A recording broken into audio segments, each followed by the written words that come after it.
Hey friends, and welcome to this preview of our latest Patreon exclusive episode. To continue the conversation and listen to the full episode, head on over to the I Think Therefore I Slam Patreon and sign up to be part of the Slam fam. The link is in the show notes. It's true what they say, there is only one thing in life worse than being talked about, and that is not being talked about. Thank you, Oscar Wilde. And today, we're going to talk about stuff, all right? Welcome to I Think Therefore I Slam, the podcast bringing you the best spoken word and slam poetry artists from Australia and beyond. My name is Andrew, and my guest today comes highly recommended from former guest Mary Williamson. My guest today is a nationally recognised spoken word performer. She was awarded Queensland Poetry's 2021 XYZ Innovation in Spoken Word Prize and the Bob McKinnon Memorial Prize at Clunes Booktown Poetry Slam in 2025.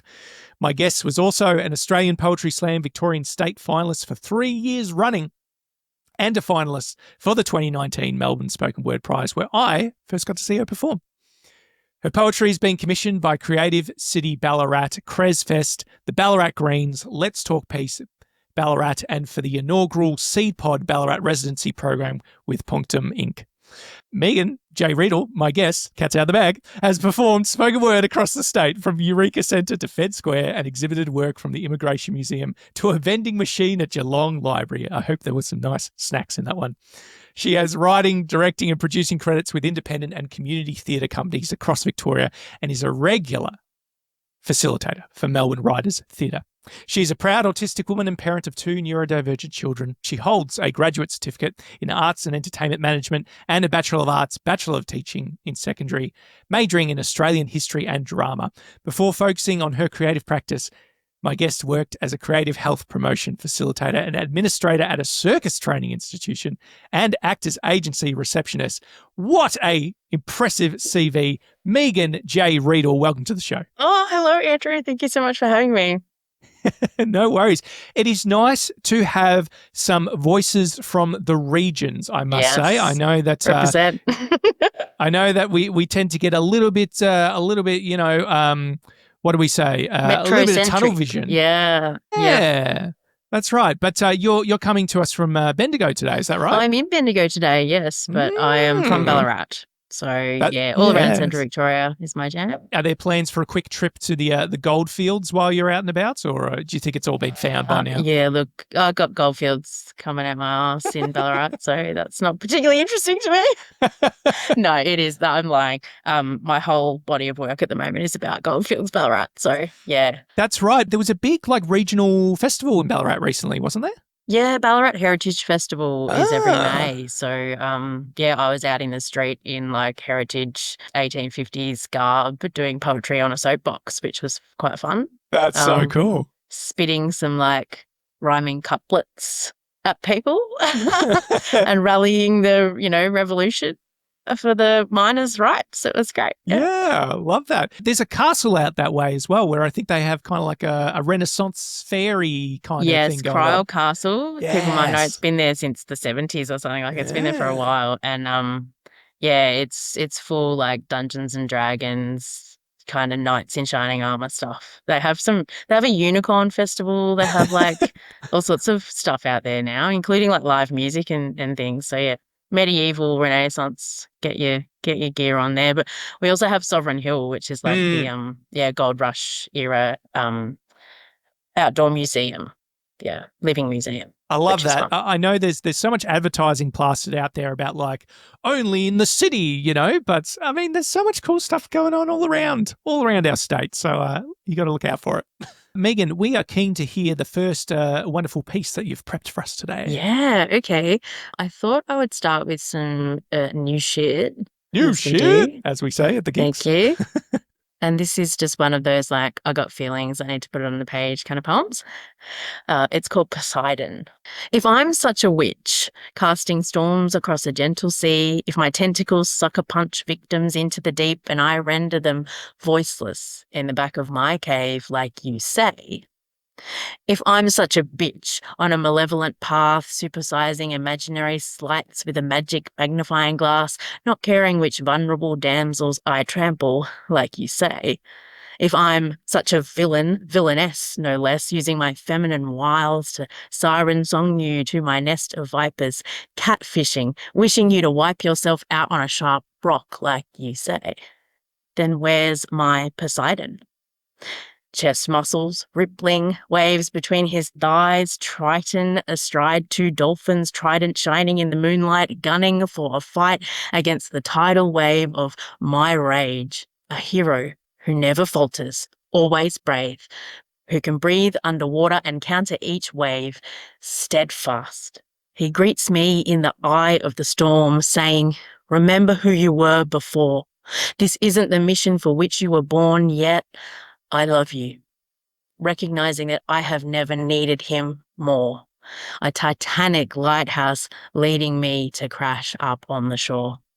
I thought you were my Poseidon, that you would find the secret thing, magic thing, bullseye shot to stop me in my tracks and take me back home. But you could never match me. And you always knew this. You broke your own contract, you whiny little fish. You're not Poseidon. You're not a god like me. You're jetsam, useless, adrift in the ocean and happy to be clueless driftward when I needed Triton, crying shark into the wind. When I'm a woman turned hurricane who needed a man to hold out his hand to lay down his life and make landfall for this villainous witch. This bitch to come home to. And yet, I loved you. Oh, hell yeah. Come on. Oh, I loved that, Megan. I was getting a real, like, it was very like Little Mermaid at first. Yeah. And then there was a bit of like that song, I Need a Hero in there. And then the twist was just, tasty. Yum, yum, the shivers. Yeah. Yeah, I was like, it's that thing of like, I think lots of little girls like, oh, at one point you were like, oh, I'm like the Little Mermaid. And then at some point in your life, you're like, oh no, Ursula is like, she's my person in that movie. I totally get her point of view. Yeah. She's like, I told you what was going to happen and now it's happening. Like, you can't be mad at me. But if you need a villain, I guess I'm here. It's a little bit of, she's kind of telling Ariel, fuck around and find out, really. Like, fuck around and find out. And also, like, the fact that she can shapeshift is like, she's deliberately choosing to be a big, fat, like, sea witch lady. Yeah. Like, that's her form of choice. Yeah. She's a badass. Yeah. She wears it well. That is wonderful. Wonderful to hear new shit from yourself. Thank you. Now, that is just one of your many amazing pieces that I've had the privilege of hearing.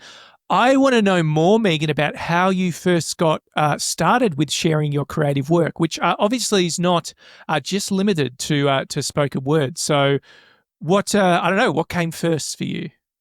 What came first was rewriting all the words to songs that my grandparents knew and performing them in our lounge room with my dad as musical director and all of my family dressed up as characters.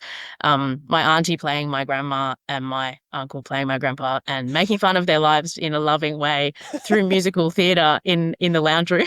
Wow. So this was like a typical like family event, birthday or like Christmas or anniversary. Like the one we did for my grandparents was their 30th wedding anniversary. So we like basically put on a show about their lives.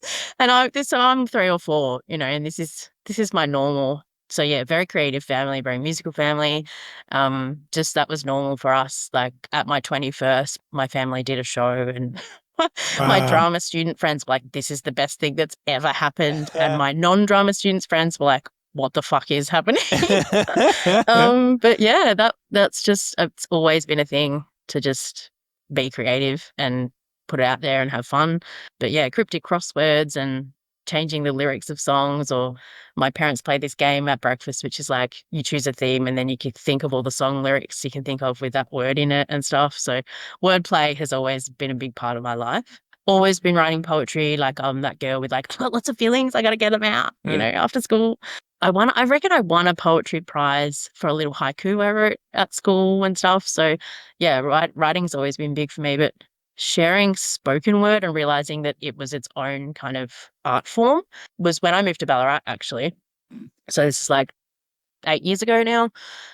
I'd been a theatre student, I'd done theatre at uni and stuff and been a teacher, and I kind of didn't realise that like I could read my work aloud in a performative way. And then I went to an open mic in Ballarat trying to like meet new people in a new town, and it was so welcoming. And I read some poetry that I'd written on the bus as a student because the theme was transport, and people loved it and I loved it. And I was like, oh shit, this is the thing. Yeah. So, Love it. And then I just haven't stopped since then. Yeah. I tell you what, that breakfast table game sounds like my kind of game. You know what I mean? Right. Yeah. Probably our equivalent was just waiting every Tuesday to do the super quiz in the Herald Sun, the local paper or something. The big 50-question one with the who am I and all that. Yeah, nice. Yeah, you want to do the quiz? Everyone gather around. Yeah, that's it. 100%. That's it. That's it. We're all trying to yell the answer first. It sounds to me, Megan, like, you might have been attracted to spoken word in a similar way that I was because, I was a bit of a theatre kid as well. And I've always enjoyed the more performative, almost larger than life aspects of performance poetry. I consider myself a bit of a hack. I don't read a lot of poetry. I do have a preference for, I suppose, seeing it, come to life with some the natural zest that comes from embodying it on stage. Is that what you find? Yeah, I do. I've never been a big reader of poetry. I write because I have things I want to say. Yeah, in terms of like the way I write and my style naturally gravitates towards something performative anyway because of my theatre background, I think. Yeah, so I think it's just, for me, it's like all about the way it sounds, the way it kind of is going to come up as a performance. I write with that in mind, which I didn't realise until I started reading stuff aloud. And I'm like, oh, everything of mine is meant to be read aloud. And I actually find it really hard to just have a thing on the page and have it be there, like with its literary merit, like kind of as a page piece. I'm like, why are you reading this on the page? You gotta hear it. You gotta get up and hear it. Yeah. And the fact that it's embodied as well. I think the fact that you can viscerally feel the words coming out of the person, like there's nothing quite like live performance for that kind of emotive like expression, and being together in the room, like even over Zoom it doesn't quite cut it, like to feel the stuff from the performer in the space. It's visceral and it's so moving, and you just don't get that when you're reading it on a page, I don't think. I mean, maybe you get something else, but you don't get that. Yeah, for sure. It's I don't know, maybe it's a different kind of experience or intimacy.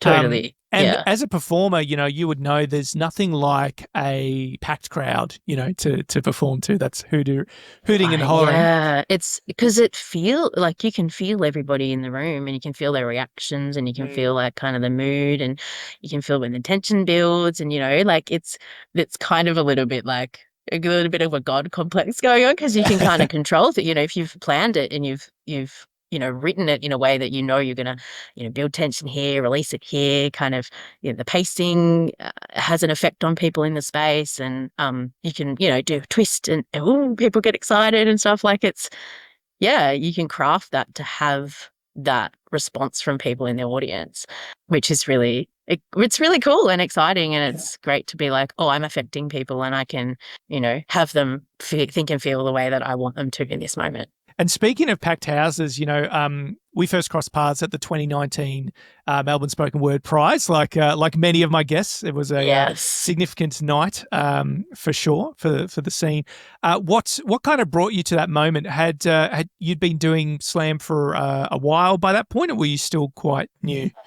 2019, I was pretty new to the scene, actually. Like, I reckon I did my first ever poetry slam competition was the Geelong heat of the Australian Poetry Slam 2018 maybe, and I got through to the state final that year, and again in 2019 I got through as well, and so, or maybe that was the first year, I don't remember. Anyway, pre-COVID, things are all a bit of a blur, aren't they? But yeah, I hadn't done slam itself for very long at all at that point. And that night was the first night I had memorized my piece and read it in front and, or, performed it without the bit of paper in front of me. And I was shitting bricks. I was really it was really nerve-wracking because it was a huge crowd as well. And I'm a little country girl and I've been performing to 20 people. And then I was like, oh my God. I've shared this story on the podcast, but I went last out of 25 performers. It was a very long night. And I was in the wing kind of doing some deep breaths and whatever. And I think, I can't remember who the host was, but he looked over at me and just gave me a reassuring little thumbs up. And I was like, right, let's go.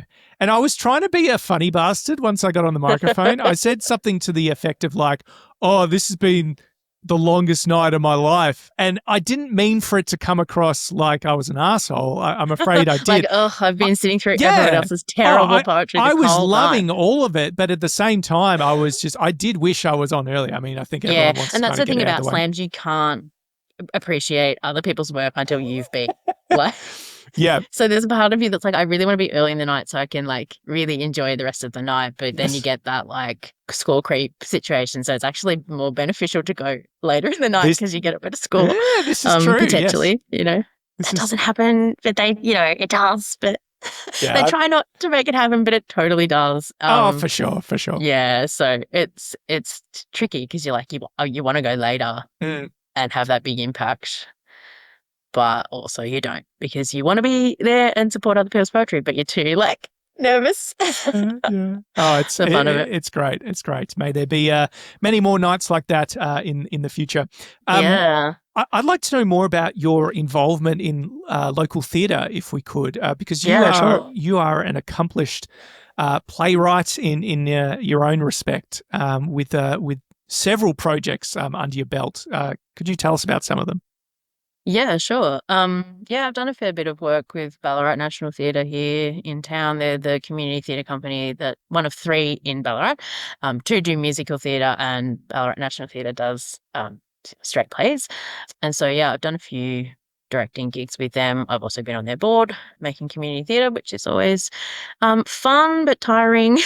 It takes a lot of energy to make theatre. It takes a lot of collaboration to make theatre. But I find directing really rewarding. I really like being that facilitator for people.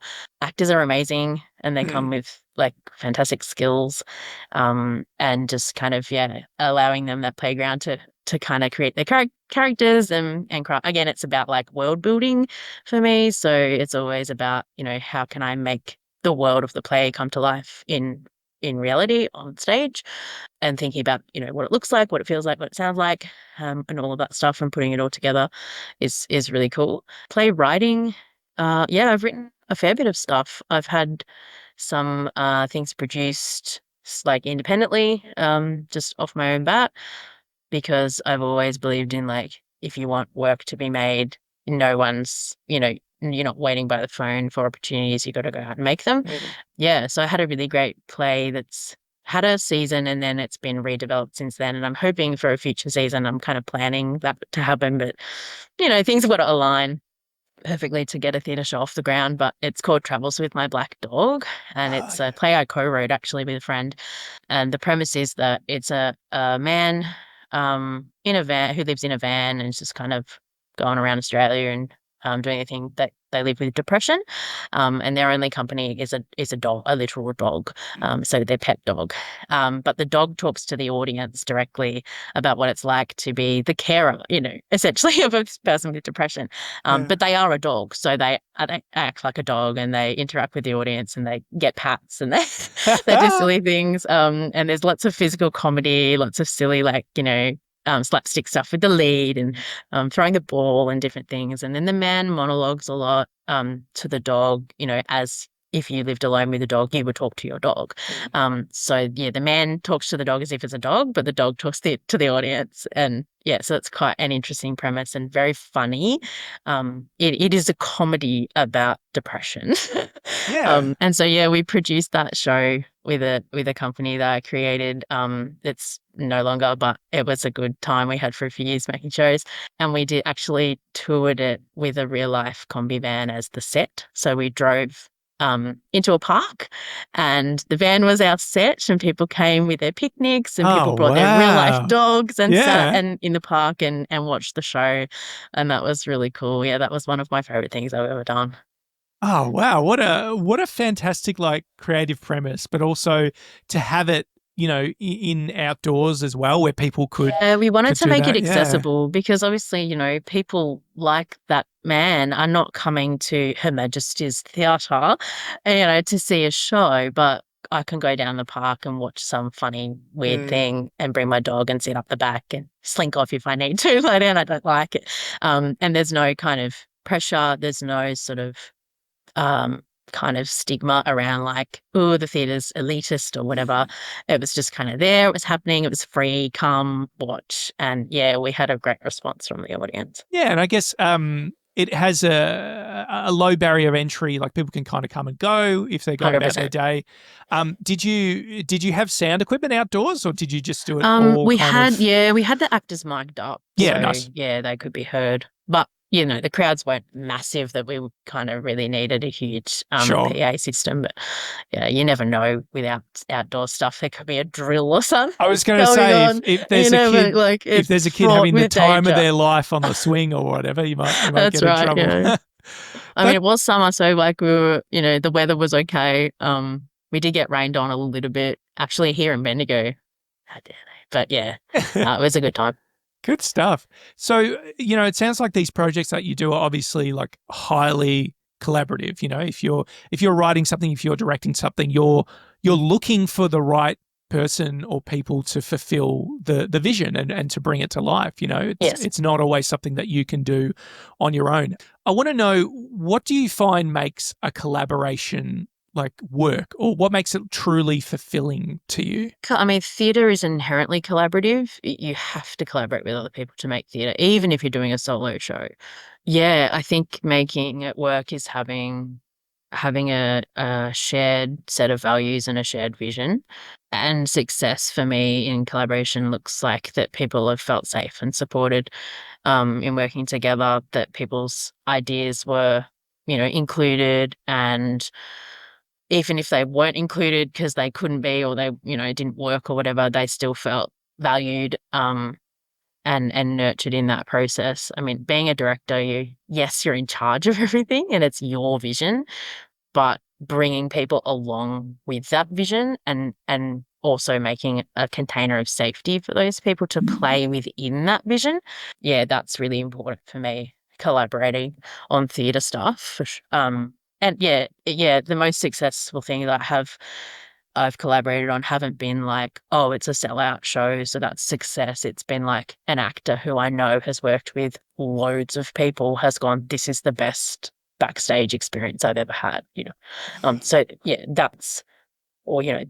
I felt the most at home in the rehearsal room here, So that's what I find fulfilling, is that people have felt valued and safe in their work. Yeah, and that would all flow through obviously to whatever you do in the future in terms of your name and your reputation of what you're like to work with and what they're like to work with.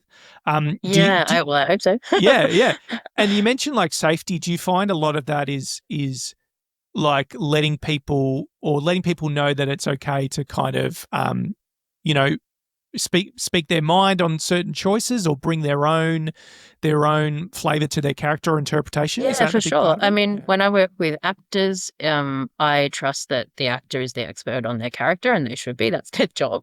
My job is sort of over a big picture view of what we're doing in the play, but the actor is the expert on their character, so they would know if what they're trying to do in this scene feels true for their character or not. Obviously, they can't see themselves though in the space, so there's a bit of a collaboration there between like they're making choices with what they want to do with their body or their words, or what they're doing in the space, and I'm looking from the outside and going, actually that doesn't that doesn't make sense here, or Doesn't that looks translate, weird, yeah. or there's some maybe technical reason we can't do that. But generally, I trust actors a lot, and they're really amazing people who have an ability to process information from the page and bring it to life. And so, that's a real skill set that they bring. So yeah, totally. It's about giving people ownership over their role within the show. But also trust going the other way, that they know I've got their back and that I'll make a decision, because actors love to play as well, and they love to change, and they love to like try the next thing. And so at some point, sometimes you've just got to be like, and now the time for ideas and playtime is finished. We have to actually just decide. It's bump in week, I'll be the hard ass when I need to be, and I've got you, and I'll kind of be like, this is the final thing, this is what we're going with, when I need to be, and that's also a sense of safety and trust that someone's gonna like give you the directive when you need it. Because there's nothing worse than working with a director who's like can't make up their mind. And they're like, anything's great, everything, whatever you want to do. You're like, actually, no, I need structure. Yeah, the amount of anxiety that would bring on it's in the the same cast thing is as like, crazy. you go to a writing thing and they're like, write whatever you want. You're like, but I need boundaries. Yeah. Like, I want to be able to play within the fenced playground. I don't want to play on the road. I want to play like where I know it's safe to play and that someone's watching and that they've got my back. I don't want to play in like the expanse of the desert like that. That's too much freedom, too much creative freedom. Yeah. So yeah, it's a delicate balance to give people a sense of ownership over what you're doing in a collaboration, but also like, I'm going to lead when I need to lead. Hope you enjoyed this preview clip. To continue the conversation and listen to the entire episode, head over to the I Think Therefore I Slam Patreon. The link is in the show notes.